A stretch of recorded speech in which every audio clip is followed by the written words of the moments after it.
Bonsoir à tous et bienvenue si vous nous rejoignez à l'instant. C'est pour un entretien exceptionnel que nous nous retrouvons, hébergés par nos amis et confrères de Bayard, que nous remercions infiniment de leur accueil, pour un entretien à l'occasion de son passage en France avec celui qui est sans doute désormais le journaliste allemand le plus connu de la galaxie catholique. C'est Peter Seewald. C'est lui, vous le savez, qui a réalisé ce livre d'entretien avec le pape Benoît XVI intitulé « Lumière du monde » et paru dans différents pays au mois de novembre. Peter Seewald, bonjour. Bonjour. Merci beaucoup d'accepter de nous rencontrer. La première question qu'on a envie de vous poser, vous êtes bavarois, vous avez déjà dans le passé travaillé avec Benoît XVI, qui était alors Joseph Ratzinger. Vous avez déjà publié avec lui 2 livres en 1996, puis en 2001. Mais cette fois, c'est un livre avec le pape. Comment l'avez-vous convaincu de réaliser ce qui est une grande première, un livre d'entretien du pape avec un journaliste ? Ja, das ging natürlich nicht von heute auf morgen. Ich habe Évidemment, ça ne s'est pas fait du jour au lendemain. Et j'ai commencé il y a 5 ans à essayer de le convaincre, et ça demande beaucoup de patience. C'est une vaste entreprise. J'ai ensuite relancé et réitéré ma demande. On voulait faire quelque chose à l'occasion du 5e anniversaire du pontificat. Et à l'occasion de la publication du 2e volume de son livre sur Jésus.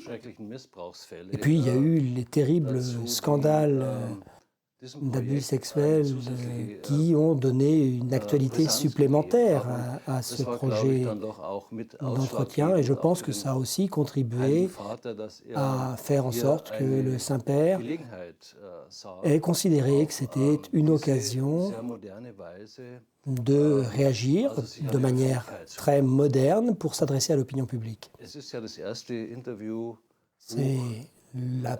le premier livre d'entretien avec un pape.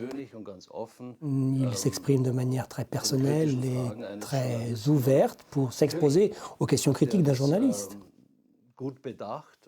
Alors évidemment, il a longuement réfléchi au projet,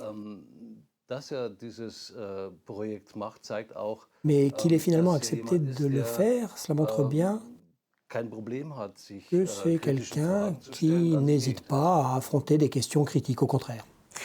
Est-ce que c'est aussi une façon pour lui de récupérer sa liberté de parole, de donner ses réponses en étant sûr d'être cité intégralement et pas seulement par morceaux de phrases comme dans les articles de presse en général ?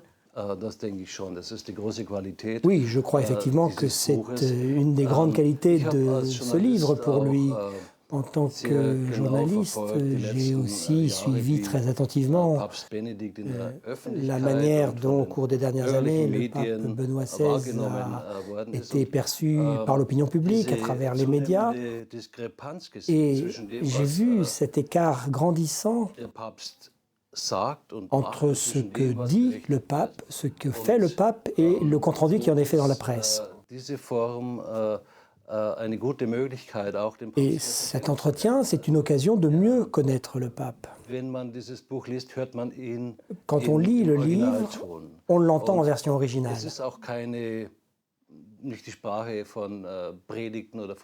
n'est pas non plus le langage d'une homélie ou d'une encyclique.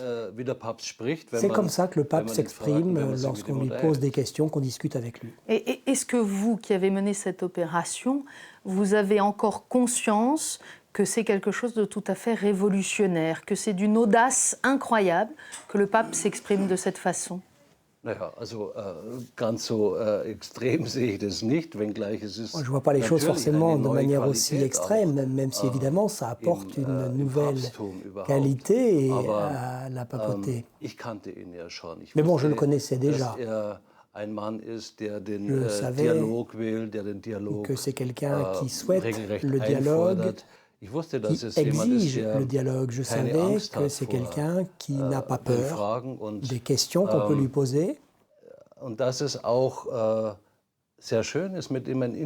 je savais aussi à quel point il est agréable de mener un entretien avec lui. Joseph Ratzinger a des dons tout à fait particuliers. D'abord, c'est très facile d'entrer en discussion avec lui. On n'a pas l'impression d'être face à un prince de l'Église dans le vieux style. C'est un serviteur de l'Église et qui veut être tout à fait exhaustif. C'est quelqu'un dont l'approche, l'abord, est très facile, très simple, sans aucune vanité. C'est quelqu'un de très humble.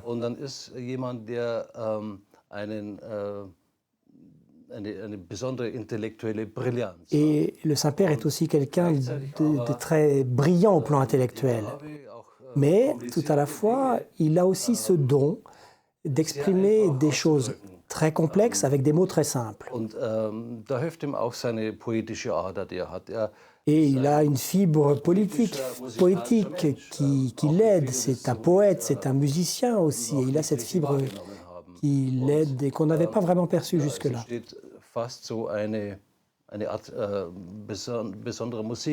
C'est une espèce de musique finalement qui se met en place. Vous rappeliez que, comme on le disait, vous l'aviez déjà rencontré. Est-ce qu'il a changé? Et naturellement, il a vieilli. Ça, on ne peut pas le nier. Et on voit bien, on sent bien que le ministère lui pèse aussi, qu'il souffre du poids qu'il porte sur ses épaules.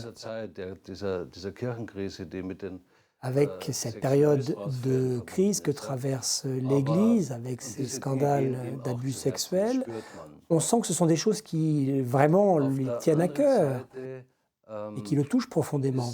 Mais d'un autre côté, Joseph Ratzinger a toujours été quelqu'un de très original et de très authentique. C'est quelqu'un qui dit ce qu'il pense et qui fait ce qu'il dit. Et donc, il y a vraiment une discipline, une rigueur dans sa vie qui est marquée au sceau de l'authenticité. On le voit aussi dans sa pensée théologique. Il y a là une ligne rouge continue. Et en tant que personne, quand on le retrouve après si longtemps, bon, d'abord évidemment, c'est très impressionnant parce que on se retrouve à discuter avec quelqu'un qui est devenu pape, qu'on avait connu prêtre. Et nous avons passé une semaine sur ce projet de livre à Monte Cassino. Et maintenant, il est à la résidence papale soit à Rome, soit à Castel Gandolfo. Donc, ça lui donne tout de même une aura particulière. Mais bon, on est avec lui depuis 2-3 minutes et on s'aperçoit qu'il n'a pas changé, qu'il est toujours aussi authentique. Il est toujours aussi prévenant et toujours aussi aimable. J'ai toujours de la peine quand je vois comment il est présenté dans l'opinion publique, parce que quand on le connaît, on sait que c'est quelqu'un de profondément bon. Ich würde sagen, dass dieses Amt seine großen positiven Eigenschaften, seine wunderbaren Eigenschaften eigentlich jetzt aber noch stärker zur Geltung gebracht hat. Mais encore davantage en valeur ses grandes qualités. Il est encore plus humble qu'il ne l'était. Il est encore plus simple qu'il ne l'était. Il est aussi plus simple dans sa façon de présenter la simplicité de la foi. Alors, je voudrais qu'on dise encore un mot justement sur ce Benoît XVI authentique, tel qu'on peut l'approcher dans votre livre, et puis l'image de Benoît XVI qui est souvent contrastée. Il y a un point qui est quand même très clair et qu'il redit clairement en répondant à vos questions, c'est que depuis 40 ans, au fond, il accepte des charges qu'on lui confie. C'est vrai aussi pour le pontificat, mais il n'a plus jamais fait ce qu'il avait envie de faire ou ce qu'il souhaitait faire. Ja, also ich meine, ein Mensch mit so einer Berufung Eh bien, quand un homme a une telle vocation, il s'aperçoit tout de même assez tôt que dans cette vocation, il va devoir faire des choses qu'il n'a pas forcément voulu avoir à assumer. C'est un parcours de vie tout à fait exceptionnel. Joseph Ratzinger est, je crois, dès son enfance, quelqu'un qui a été envoyé sur cette voie tout à fait particulière, même si, à titre personnel, il aurait voulu autre chose. Il voulait rester professeur. C'était ça, son souhait profond. Pour lui, c'était sa manière d'œuvrer au service du monde. Et puis, il a dû devenir évêque, il n'en voulait pas. Ensuite, il était évêque, il voulait le rester, on voulait qu'il devienne préfet. Il a fait ce qu'on lui a demandé. Mais il a vraiment cette capacité à accepter des fonctions qui ne sont pas confortables. Ce rôle de policier du pape, ça lui a valu bien des titres négatifs dans la presse. Et au moment où il se réjouit enfin de pouvoir partir en retraite,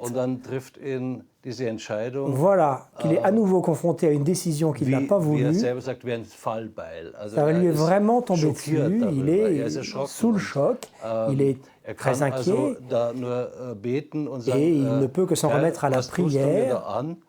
Seigneur, qu'est-ce que tu me fais? Si tu veux que je devienne pape, il va falloir que tu m'aides. Et c'est comme ça, finalement, qu'il a toujours abordé les missions qui lui sont confiées. Il sait qu'il ne va pas devoir assumer ça lui-même, ou en tout cas pas tout seul. Il a toute une équipe de personnes qui l'aident. Et puis, il a la communauté des croyants à travers le monde qui prient pour lui. Et ça lui donne un point d'appui. Et puis, il y a le Christ qui l'aide à assumer cette tâche difficile. À l'une de vos questions, le pape répond qu'il n'est pas un mystique. Et pourtant, sur tous les sujets, on a vraiment l'impression que sa réponse n'est mûrie qu'essentiellement dans la prière. Ja, also diese Antwort, die hat mich auch ein bisschen überrascht. Ja. Oui, ça m'a surpris aussi qu'il me réponde ça. Ich empfinde schon, dass eine Parce ganz que pour ma part, mystische Kompetenz auch je trouve qu'il a tout de même une compétence de mystique, et de plus en plus. Seine Herkunft ist Mais de par son parcours, il a une autre histoire. Il se considère comme quelqu'un qui fait le lien entre la foi et la raison et la foi. Et personne ne peut défendre ce lien de manière plus convaincante que lui. L'un ne va jamais sans l'autre. Depuis qu'il est pape, et peut-être même un peu avant déjà, je vois qu'il a de plus en plus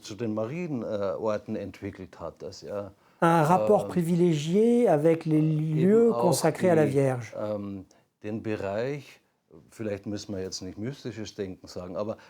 Alors peut-être que ça ne relève pas du mysticisme, mais de plus en plus, il représente une qualité de la pensée du croyant et nous fait apparaître tous les domaines que cela nous ouvre. Il est donc devenu pape avec tout ce qu'il est, avec cette science de la théologie, avec cette humilité dont vous parliez, et principalement, je dirais, avec ce sens du dialogue, dont le livre est une illustration encore. Est-ce que c'est là, finalement, la grande originalité de ce pontificat, ce souhait d'être en dialogue avec le monde, avec les autres croyants? Ich glaube, da kommen sehr, sehr viele Komponenten zusammen. Man kann es nicht verkürzen auf nur eine. Je crois qu'il y a énormément de composantes qui entrent en jeu. Joseph Ratzinger, einer der größten Denker unserer Zeit, Joseph ein Philosoph Ratzinger est un des grands penseurs de notre temps. C'est un philosophe. Mais il apparaît de plus en plus clairement aussi qu'il est un enseignant de l'Église dans la tradition de l'Église. Et il a cette capacité à très bien analyser, identifier les signes de notre temps. Et non seulement il les analyse, mais il est capable de les exprimer, de les formuler. Et les cardinaux avaient conscience de ces qualités lorsqu'ils l'ont élu. Wenn man sieht, wie Johannes Paul II. Quand on voit comment Jean-Paul II a défendu la liberté à une période où l'Europe était encore marquée par la confrontation entre le monde occidental et le communisme, on se retrouve aujourd'hui dans une nouvelle situation et la confrontation est différente aujourd'hui. Pour autant, aujourd'hui aussi, le pape est un combattant de la liberté. Il voit bien qu'il y a dans notre société des évolutions, une uniformisation, des choses qui nous privent d'une part de liberté et aussi d'une part de liberté de croyance. Il y a ce risque d'une dictature de la pensée antichrétienne. Donc il y a beaucoup d'éléments dans ce pontificat, qui n'est pas si vieux encore, il n'a que 5 ans. Mais de plus en plus, on le découvre dans ses détails les plus précis, ce pontificat. Et je crois qu'un des éléments qui le caractérise vraiment, c'est que le pape Benoît XVI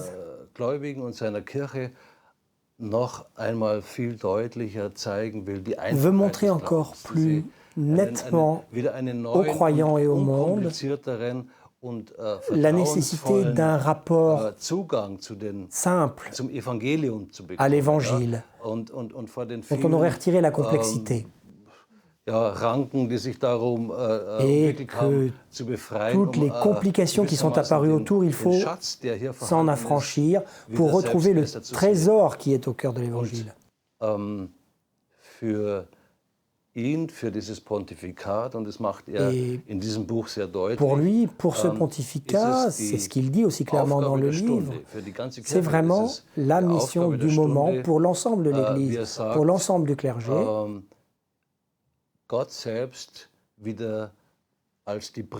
Il dit qu'il faut voir à nouveau le Seigneur comme la priorité du monde.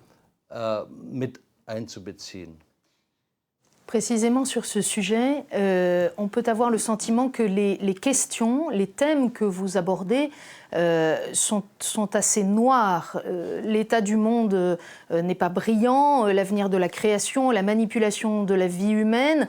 Il y a eu tous ces scandales, ces souillures dans l'Église catholique. Il y a de nombreuses difficultés en matière de liberté religieuse. Tout ça pourrait dresser un panneau très sombre. Et en même temps, dans les réponses du pape, on sent fondamentalement de l'espérance, même sur les sujets qui paraissent les plus désespérés aujourd'hui. Naja, also dieses düstere Bild ist das, was uns oui, ce tableau sombre du monde, c'est ce que nous montre le regard sur la réalité que l'on peut porter aujourd'hui. Évidemment, cette réalité, non seulement elle est sombre, mais ça ne veut pas dire pour autant que le monde moderne doit être damné. La modernité nous a apporté énormément de progrès dans la pensée aussi. Et dans bien des domaines, la modernité nous a aussi apporté des avancées morales. Mais d'un autre côté, on voit bien aussi les difficultés dans tous les domaines. Dans le domaine économique, nous venons de vivre une crise économique mondiale qui nous amène au bord de l'abîme. Nous sommes déjà au bord de la crise suivante. On parle de l'avenir de l'Union de la monnaie européenne. On voit bien que cette planète est plus menacée que jamais. Donc nous comprenons aujourd'hui que C'est à notre époque, peut-être au cours de cette décennie, qu'il va falloir jeter les bases décisives qui vont permettre de préserver la vie sur Terre. Une vie qui a été un rêve.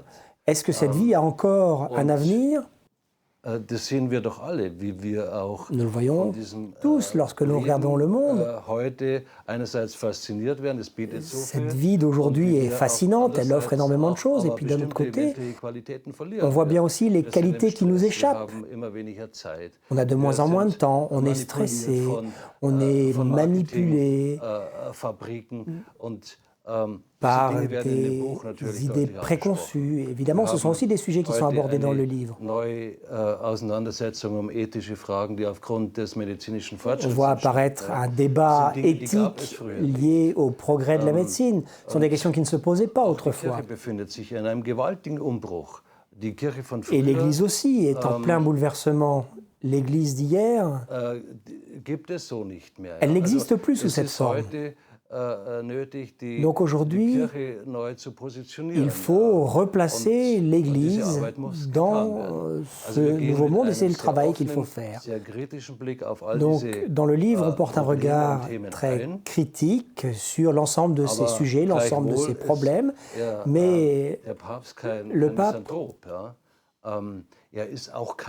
n'est pas pour autant un traditionnaliste au sens négatif du terme. Il n'est pas hors du temps. La tradition, ce n'est pas emmener la cendre, c'est emmener la braise. Lui laisse les cendres et emmène les braises. Et son espoir, c'est que en chaque être humain, il y a cette base divine. Il y a quelque chose à quoi Dieu peut s'adresser.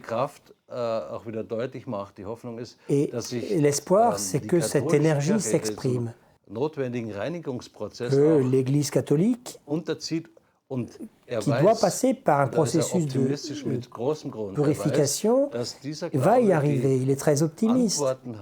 Il sait que l'Église a les réponses aux questions de notre temps. Est-ce qu'il vous a semblé que Benoît XVI, dont les réponses effectivement sont extrêmement modernes en réalité sur tous les sujets, est-ce qu'il vous a semblé qu'il a confiance dans la capacité de l'homme à tourner son regard vers Dieu, même dans la société qui est la nôtre aujourd'hui?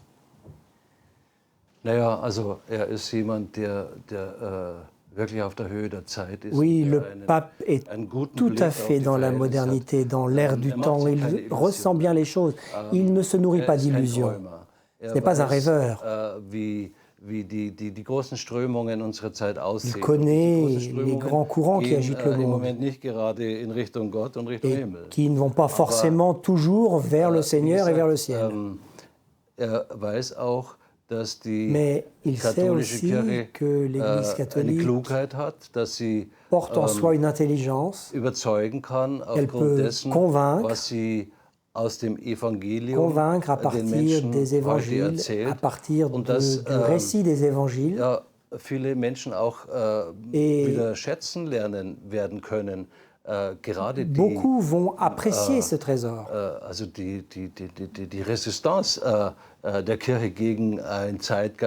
La résistance de l'Église contre l'ère du temps, elle est aussi importante.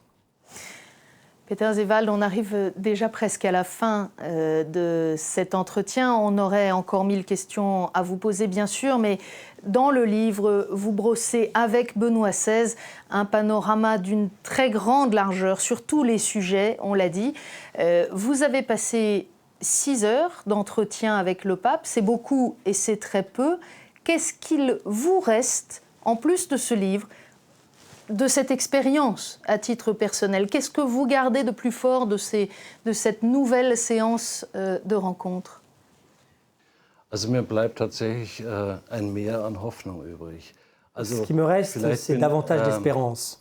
Diese Entwicklung unserer Gesellschaft hat bei mir schon auch eine gewisse Melancholie. Cette évolution de notre société déclenche en moi une certaine mélancolie. Durch das Fernsehen zappe, bin ich nach en zappant à la 10 Minuten télévision, völlig melancholisch. on devient très vite mélancolique, 10 minutes suffisent. Aber der Papst zeigt auch, dass es Mais andere le Kräfte gibt, Saint-Père dass es nous montre aussi autre aus dem chose. Glauben selbst heraus Dinge gibt, Nous montre que la foi peut permettre nicht so de greifen können, aber dass mobiliser des choses qui das nous Gebet échappent dans un eine große premier temps. Wirksamkeit hat, ja. Und dass, La force de la prière insbesondere eine Hoffnung ja, et entsteht durch l'espoir qui peut naître en durch einen Blick, der über particulier das Irdische hinausreicht, ja, und d'un regard qui va au-delà de la perspective purement terrestre. nur auf diesen kurzen Ne Zeitraum pas unseres se limiter irdischen Lebens seulement zu à ce durchbrechen, bref épisode qu'est la vie terrestre. nicht nur aller eine au-delà, Erweiterung des Denkens, c'est non seulement élargir la es ist auch pensée, eine Erweiterung des c'est aussi Gefühls élargir und des Bewusstseins zu notre leben. sentiment et notre conscience de la vie. Begrenzt auf diese lächerlichen Nous ne sommes pas 7, 8 Jahrzehnte, limités à ces 7 ou 8 ridicules décennies que nous passons ici. in der Botschaft Christi, Et dans le message du große Christ, Hoffnung auf etwas, was nous avons cette espérance eine wunderbare Geschichte werden kann. de ce qui va devenir une histoire formidable. Merci beaucoup pour votre témoignage et d'avoir accepté aussi de nous consacrer quelques minutes. Merci surtout pour ce livre qui nous permet, grâce à vous, de passer aussi, nous, 6 heures avec Benoît XVI sur un très grand nombre de sujets, on l'a dit, et sur lesquels, en tout cas, on constate que le pape et l'Église en général n'a pas peur des questions, mais s'y intéresse. Donc, je ne saurais trop vous renvoyer à ce livre, Lumière du monde, le pape, l'Église et les signes des temps. C'est aux éditions Bayard, et si ça n'est pas déjà fait, c'est un très beau cadeau de fin d'année. Peter Zewald, merci. Merci beaucoup.